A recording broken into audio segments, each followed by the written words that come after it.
خاوتي خواتاتي اهلا وسهلا مرحبا بكم يا جماعة الخير. السلام عليكم زول فلاون. J'espère que vous allez bien, j'espère que vous vous portez bien. Il y a de cela plusieurs semaines, voire plusieurs mois, nous enquêtons sur une affaire qui, pour moi, je pense que vous l'aurez compris, nous l'avons suffisamment expliqué au cours de nos émissions, l'une des affaires les plus intrigantes, les plus scandaleuses, mais surtout les plus complexes des scandales de corruption en Algérie et de ce long processus de lutte contre la corruption en Algérie qui a commencé par 2019 et qui n'a pas cessé de s'enliser dans des procédures judiciaires et politiques, notamment en ce qui concerne les personnalités politiques et militaires algériennes qui ont été poursuivies et qui sont parties à l'étranger.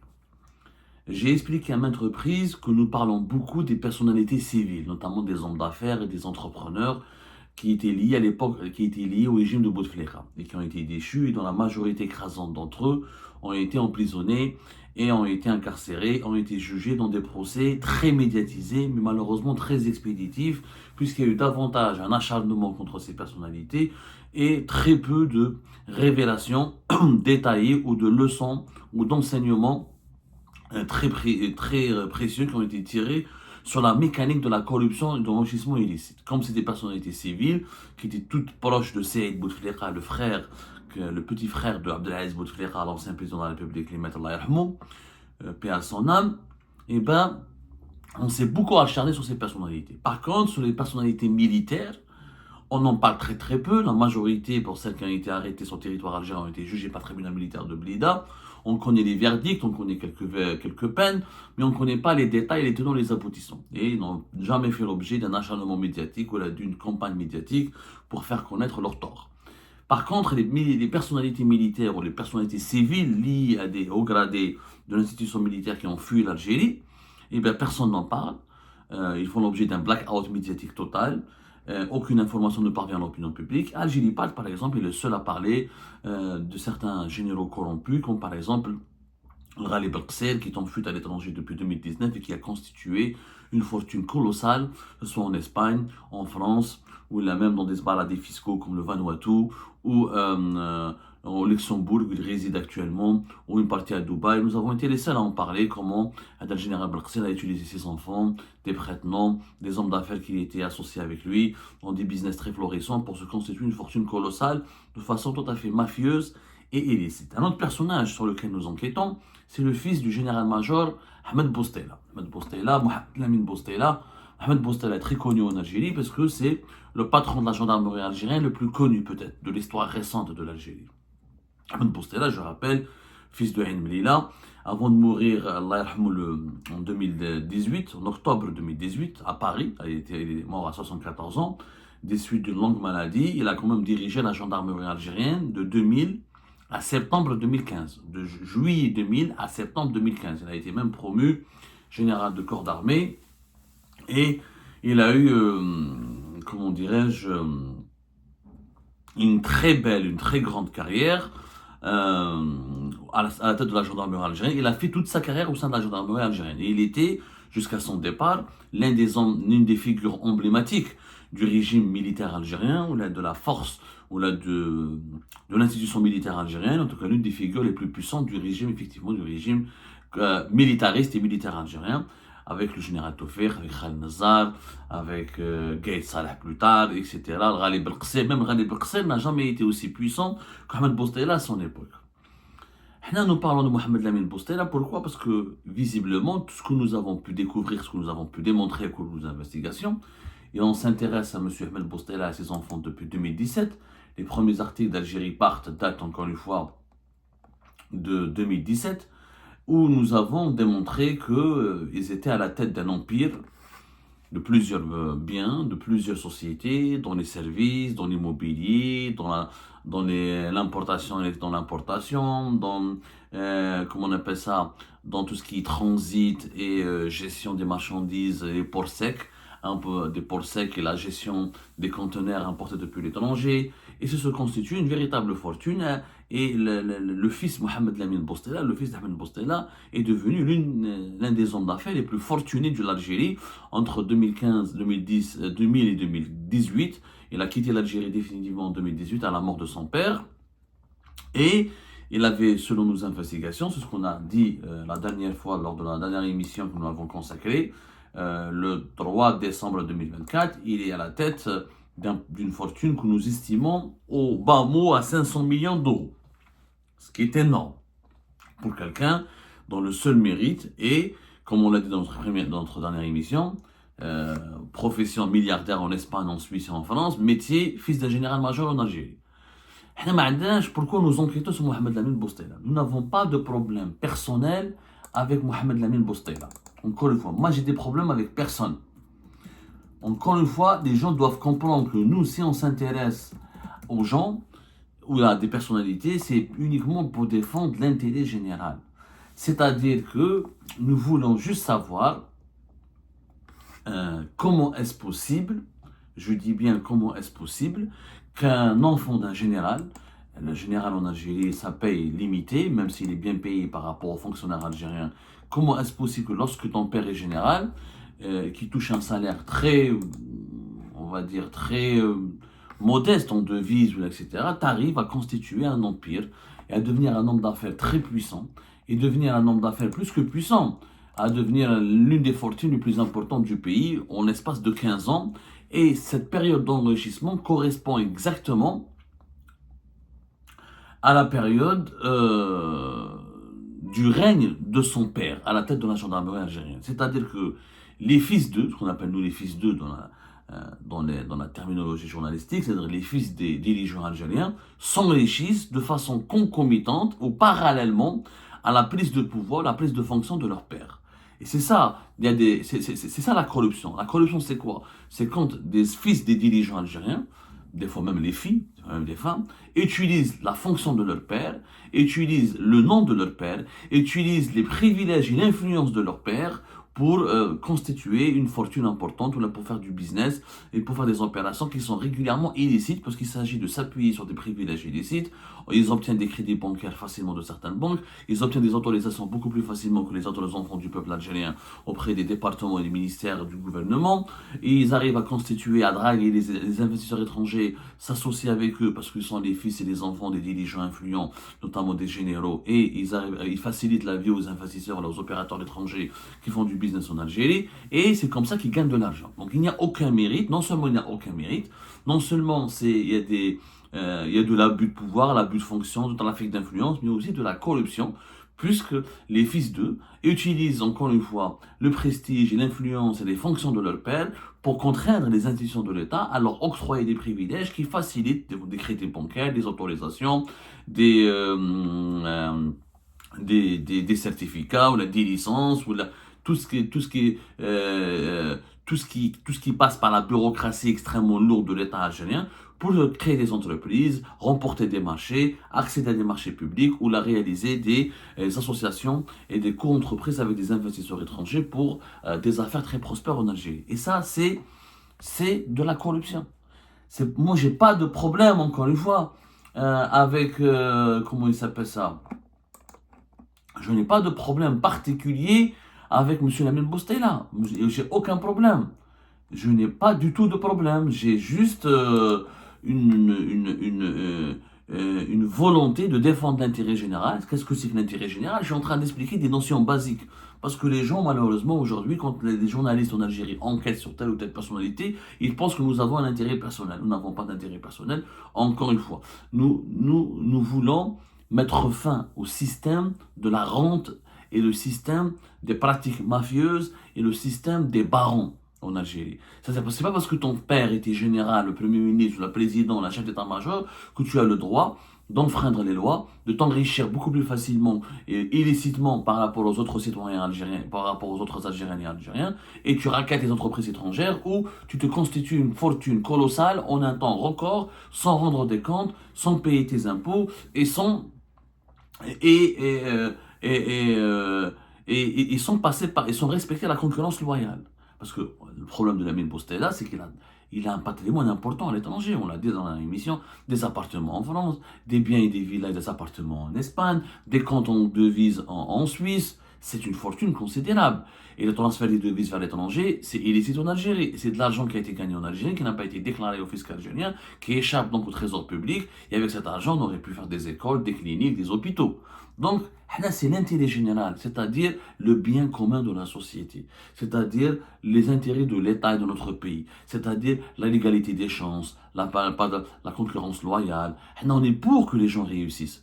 Pour ça, il faut que la réussite soit garantie à tout le monde. Mais je sais pas ce que ton père était patron de la gendarmerie algérienne. Tu t'enrichis, tu constitues une fortune et un empire, et les autres fils du peuple, msaken, et ils sont contraints d'être haraga ou d'aller à l'étranger, de s'exiler, msaken, pour travailler comme des chiens afin d'avoir des perspectives heureuses. Ou là, quand un Algérien ou une Algérienne crée une entreprise dans son pays, il rencontre toutes les difficultés du monde au niveau du sabotage, au niveau de la raquette de l'administration, au niveau des blocages administratifs, au niveau de la corruption, et on l'empêche de réussir. C'est cette Algérie des deux collèges, c'est cette Algérie d'en haut et d'en bas contre laquelle nous luttons. Nous voulons une Algérie d'égalité des chances, de concurrence loyale, de respect des lois et de la fin de la corruption. Mais bon, je pense que beaucoup d'entre vous le comprennent, mais c'est un message que nous voulons à chaque fois réitérer. On a fait l'enquête que nous avons réalisée à propos de... Comment on appelle ça? Que nous avons réalisé à propos de Mohamed Lamine Bostel, nous avons fait des découvertes stupéfiantes. Je dis bien stupéfiantes, puisque nous avons découvert que la justice française, à notre grande surprise, a relaxé Mohamed Lamine Bostela. Je vous explique les choses doucement. Mohamed Lamine Bostela, son affaire a commencé plus exactement à partir de 2019. Donc 2018, son père meurt, il quitte l'Algérie et il reste en France. Il reste essentiellement en France. Avant la mort de son père, il avait des affaires extrêmement prospères, parmi lesquelles, par exemple, au cours de notre enquête précédente qui a commencé depuis 2017 sur la famille Bostela, nous avons découvert que lui et son frère, il y avait Yassine Bostela et Mohamed Lamine Bostela. Mais l'homme d'affaires de la famille, c'est Mohamed Lamine Bostela. Ils avaient quand même créé, ou il a fait plusieurs affaires autour de 12 entreprises, parmi lesquelles, par exemple, Arcas Terminal Conteneur, qui est spécialisé dans la manutention et le stockage des marchandises, qui était situé, l'entreprise était située à Kouba, Ben Omar, où Arcas, c'est les ports secs et la gestion des conteneurs des marchandises qui importées par l'Algérie. Arcas, c'est un opérateur turc qui s'est associé avec Mohamed Ben Bostela et qui est devenu l'une des entreprises les plus prospères dans ce domaine-là, notamment dans la gestion des ports secs et le stockage des marchandises. Une grosse partie de sa fortune vient de cette affaire qui est Arcas. Mais ils n'ont pas eu que ça. Ils ont fait des ports secs aussi à Ouargla, avec une entreprise qui s'appelle Sarl Fennec Logistique. Il y a eu aussi il y a eu pas mal d'entreprises dans pas mal de domaines féminins, travaux publics, le BTP. Par exemple, Fidouira, ils avaient une entreprise appelée NY Public Works, qui est pour les travaux publics, travaux urbains, l'hygiène publique, etc. Et la pose de canalisation. Il y a une autre entreprise qui était aussi prospère qui s'appelait Maliva, qui était située à Bab Hassan, et qui réalisait des études de marché, de sondage et tout ce qui est marketing, etc. Ils avaient aussi une autre entreprise qui était basée à Hedra, qui s'appelait Sarl Dina Job, qui faisait du placement des travailleurs, qui employait, qui fournissait à des entreprises des travailleurs au profil bien précis pour certains boulots. Donc, c'est des affaires dans plusieurs domaines. L'importation des produits pharmaceutiques, l'immobilier, le pharma, la restauration rapide, les ports secs, un empire. Les enfants de Bostela, ils ont constitué un empire. Donc, et comme par hasard, encore une fois, لو كان جاو خدامين ماشي با de problème. لو كان هذا لامين بوستيلا جا قاري où il crée de la richesse, où il a commencé à partir de zéro, il n'a pas fait de corruption, il s'est pas enrichi illicitement, où il a commencé à partir de zéro, où il crée... Moi, je suis pour l'entrepreneuriat. Je soutiens les hommes d'affaires qui réussissent en Algérie. Mais Mohamed Lamine Bostela, il a créé toutes ces affaires au moment où son père était au pouvoir. C'est-à-dire que parce que son père était général-major, parce que son père est devenu général de corps d'armée plus tard, parce que son père était l'un des puissants dirigeants du pays, il a obtenu toutes les autorisations nécessaires.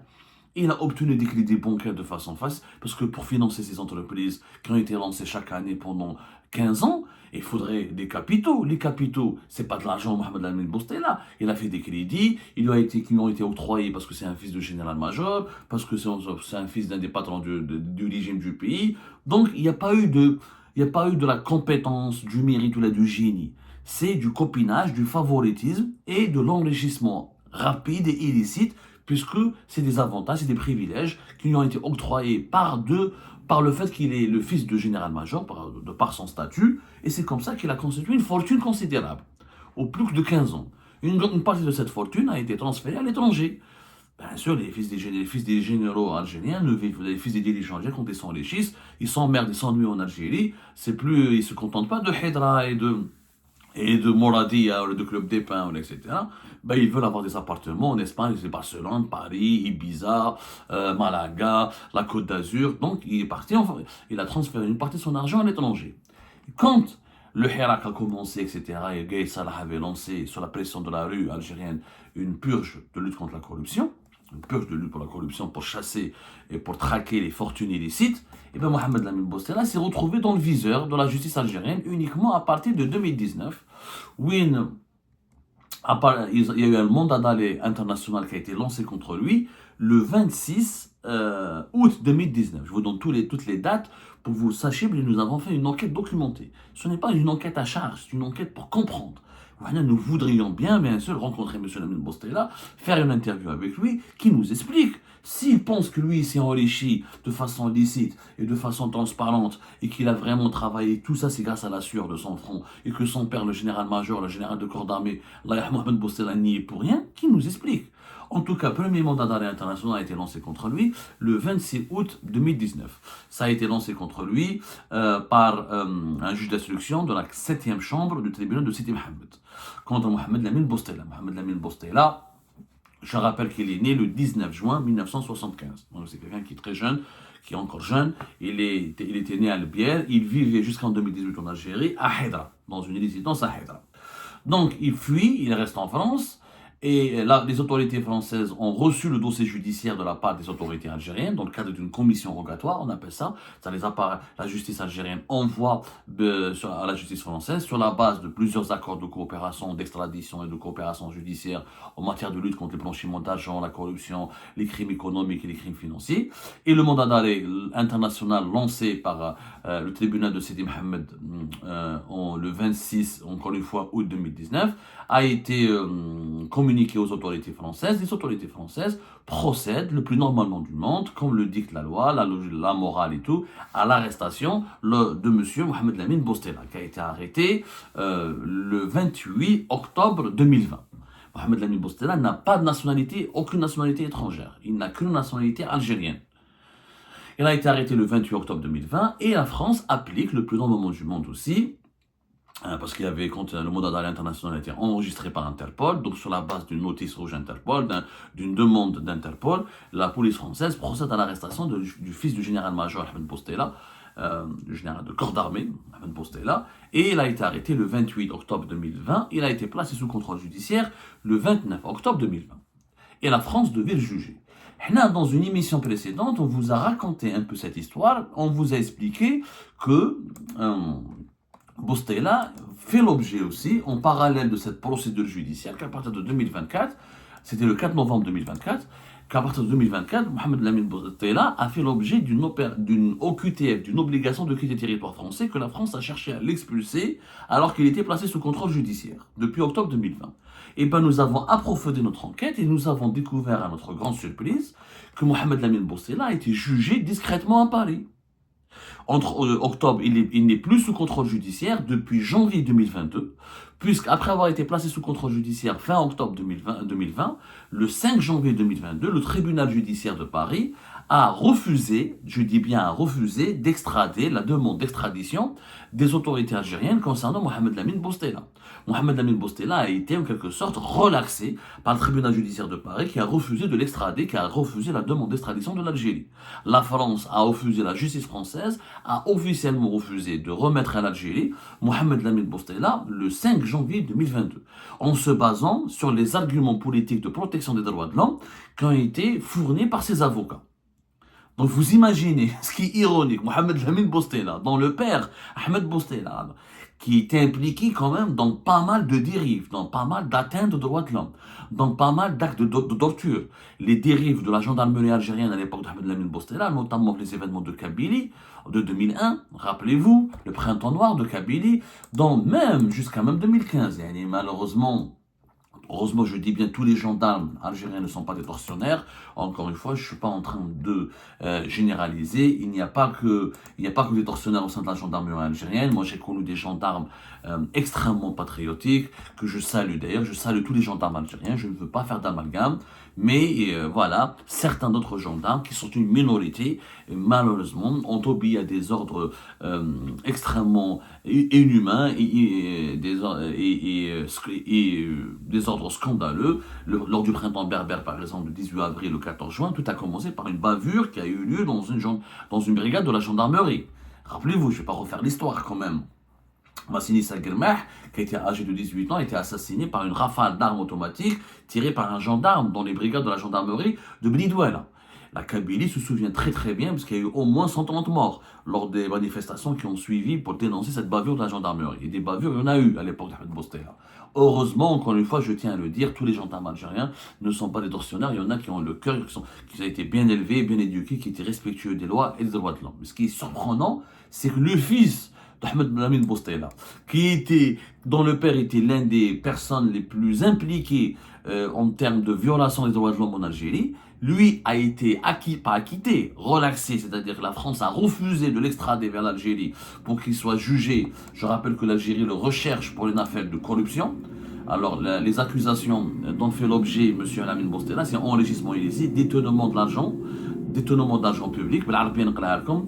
جناية المشاركة في استعمال أموال المؤسسة الوطنية بطريقة منافية لمصالحها وشركات أخرى وجنحت المشاركة في التبديد والعاملين الأموال العمومية. Donc, dilapidation de l'argent public et détournement de l'argent public parce qu'il a bénéficié en Algérie de pas mal de marchés publics. C'est comme ça qu'on s'enrichit en Algérie. Les fils de généraux, de dirigeants politiques algériens, se font des fortunes colossales en réussissant, en prenant une grande partie de la commande publique. Le premier investisseur en Algérie, c'est l'État, les marchés publics, les appels d'offres pour les marchés publics. Donc Mohamed Lamine Bostela s'est beaucoup enrichi en gagnant des marchés publics et il est accusé d'avoir corrompu des hauts responsables pour prendre des marchés publics et d'avoir dilapidé cet argent public. Donc la France, je le répète, le 5 janvier 2022, elle a refusé de l'extrader parce que ses avocats ont convaincu les juges français qu'il risque d'être torturé, qu'il risque d'être détenu de façon inhumaine et que ses droits élémentaires risquent d'être violés. Plus précisément, les avocats de M. Mohamed Lamine Bostela ont réussi donc à démontrer que les poursuites judiciaires enclenchées contre leur client Mohamed Lamine Bostela, ce sont des règlements de compte politiques, notamment en raison du lien de Mohamed Lamine Bostela avec son père, de son lien familial. Donc, c'est-à-dire les avocats, les juges français ont été convaincus par ce point que Mohamed Lamine Bostela n'a pas été jugé ou n'est pas poursuivi ou n'est pas recherché parce qu'il est corrompu ou parce que c'est un milliardaire qui s'est enrichi illicitement. Non, parce que à l'époque, l'État algérien voulait, le nouveau régime algérien voulait se venger contre lui parce qu'il était le fils d'Ahmed Bostela qui était l'un des anciens dirigeants de l'ancien régime déchu.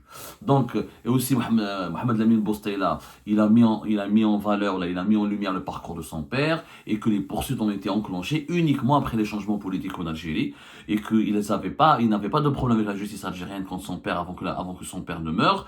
Et donc dès que son père est mort et dès qu'il y a eu une crise politique en Algérie en 2019, des poursuites ont été enclenchées contre lui. Donc ces accusations, pour lui, selon ses avocats, s'inscrivent dans des rivalités internes au sein des autorités algériennes et ça n'a rien à voir avec la justice, avec le droit.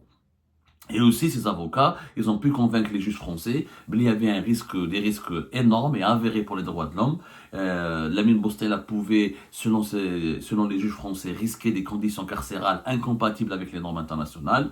Il n'y a pas eu, la justice algérienne n'aurait pas fourni à la justice française des garanties pour un procès équitable et que les procédures judiciaires algériennes sont influencées par des considérations politiques. Donc, il n'y a pas eu la justice algérienne, comme elle n'est pas indépendante, indépendante, elle n'est pas impartiale. Les juges risqueraient de condamner Mohamed Amin Boustaila dans des procès expéditifs sans lui donner le droit de se défendre ou sans protéger ses droits, sans respecter la présomption d'innocence. Et comme les accusations, comme Mohamed Amin Boustaila risquait une peine d'emprisonnement à perpétuité, et il risquait des traitements inhumains et dégradants, et la justice française a décidé de ne pas l'extrader vers l'Algérie. Elle a refusé la demande d'extradition de l'Algérie. Et ça, personne n'en parle. Il n'y a qu'Algérie Part qui a obtenu ce scoop. Ce qui est quand même hallucinant. Le fils d'un général algérien qui a gagné son procès à Paris au niveau de la justice française contre la justice algérienne et contre son pays natal et contre le régime algérien en invoquant des risques de violation des droits de l'homme. Et même les fils des généraux reconnaissent que les droits de l'homme ne sont pas respectés, ont été violés, qu'il y a des risques de traitement inhumain et dégradant et que la justice algérienne n'est pas indépendante et que les procès sont politiques. Et Habibou, هذا بابا اللي كان général major Ahmed Boustaila. L'un des ceux, pratiquement, encore une fois, le printemps berbère et kabyle, le printemps berbère de Kabylie en 2001, c'est la gendarmerie sous le règne de Ahmed Boustaila qui a provoqué énormément, une tuerie de masse. On va parler. Le printemps kabyle, c'était de 2001, le printemps noir de 2001, c'était une tuerie de masse. Regardez comment l'arroseur a arrosé. 20 ans plus tard, presque 21 ans plus tard, c'est le fils d'Ahmed Boustaila qui a gagné et qui a réussi à ne pas être, qui a obtenu le refus de son extradition vers l'Algérie de la part de la justice française en utilisant les droits de l'homme, en utilisant un argumentaire basé sur les droits de l'homme et sur le respect des droits fondamentaux de l'être humain. C'est une humiliation pour la justice algérienne. Et là, effectivement, je ne veux pas donner raison. Est-ce que la justice française, elle a eu tort? Pas totalement. La justice française, en fait, Mohamed Amin Boustaila a été intelligent, après des bons avocats, qui ont utilisé la face sombre de la justice algérienne, Et je préfère vous donner le commentaire dans une autre émission. Je vous laisse déjà apprécier à sa juste valeur cette information. Mohamed Amin Boustaila, le fils du général-major, le fils du général de corps d'armée, ancien patron de la gendarmerie algérienne, Ahmed Boustaila, la France a refusé de l'extrader depuis janvier 2022. Ensuite, il a eu une carte de séjour d'une année renouvelable jusqu'à l'année 2024 où Mohamed Amin Boustaila fait l'objet, selon nos investigations, d'une demande d'expulsion du territoire français contre laquelle Mohamed Amin Boustaila a fait un recours. Donc la France l'a relaxé, n'a pas voulu l'extrader vers l'Algérie en 2022. Incroyable, l'histoire de Mohamed Amin Boustaila est un film. En 2024, ce fils de haut gradé, ce fils d'un ancien général algérien, d'un défunt général algérien, la France veut l'expulser parce qu'il est mêlé à des affaires de criminalité où là, il s'est lié à des réseaux criminels pour le blanchiment d'argent. Et donc, la justice française, l'appareil judiciaire l'a relaxé, mais les autorités sécuritaires veulent l'expulser. Jusqu'à maintenant, il a fait un recours et nous n'avons pas encore pu identifier l'aboutissement de ce recours. Nous avons d'autres informations à communiquer sur Mohamed Amin Boustaila dans nos prochaines enquêtes, dans nos prochaines éditions. Mais là, déjà, je pense qu'un commentaire s'impose sur la justice algérienne, comment elle échoue, comment elle manque de crédibilité et comment elle manque cruellement d'efficacité lorsqu'elle se met à traquer les personnalités corrompues ou les fortunes illicites à l'étranger.